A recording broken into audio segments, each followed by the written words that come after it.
أفلا يتدبرون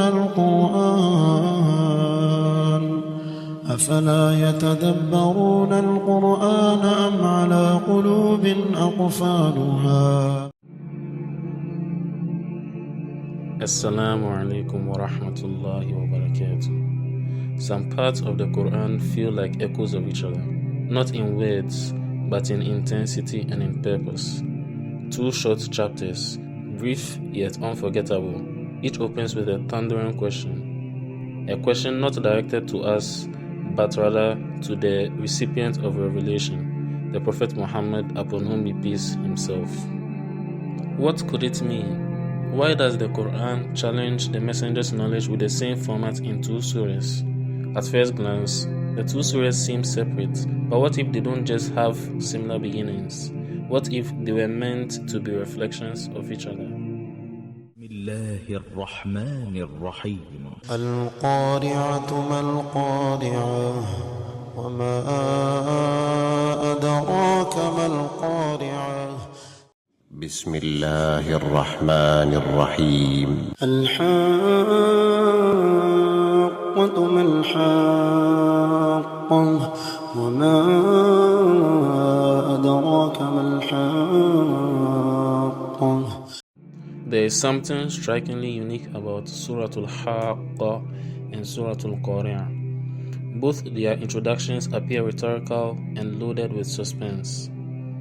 The striking calamity. What is the striking calamity? And what can make you know what the striking calamity is? Then again, in Surah Al-Haqqa, the inevitable reality. What is the inevitable reality?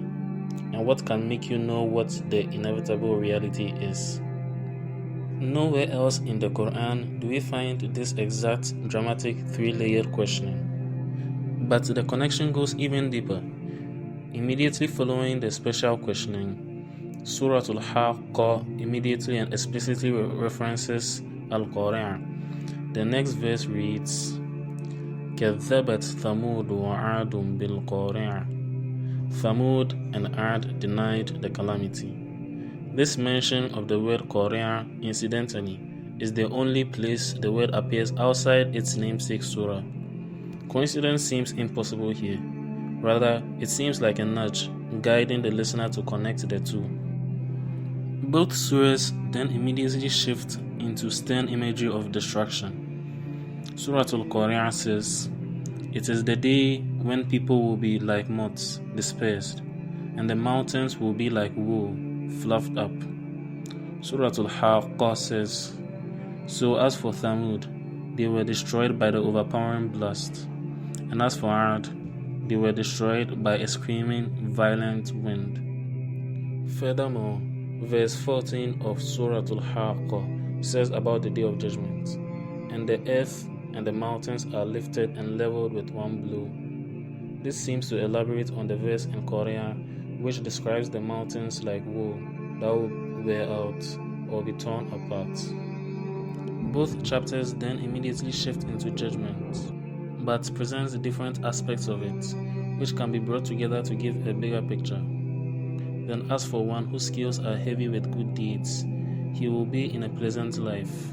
But as for the one whose scales are light, his refuge will be an abyss.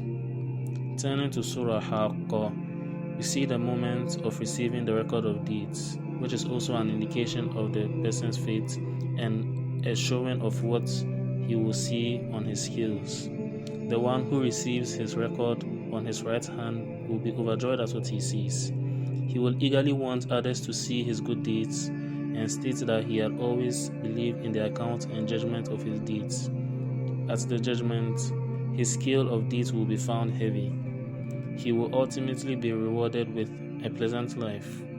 The same exact words used in Surah Qur'an, but Surah Haqqa elaborates more on what this pleasant life is.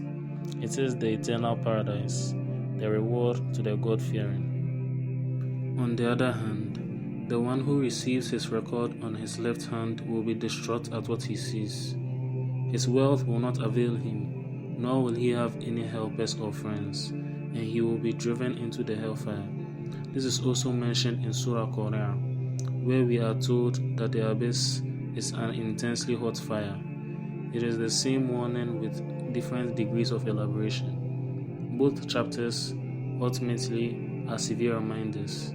Their language is sharp and they are full of rhythm. The questions at the start: what is the striking calamity? What is the inevitable reality?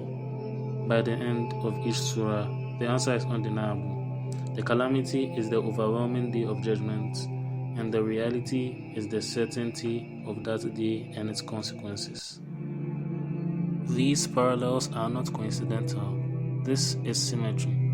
Surah Qur'an and Surah Haqqa mirror each other in structure, theme, and tone. The former is brief and direct, while the latter is elaborative.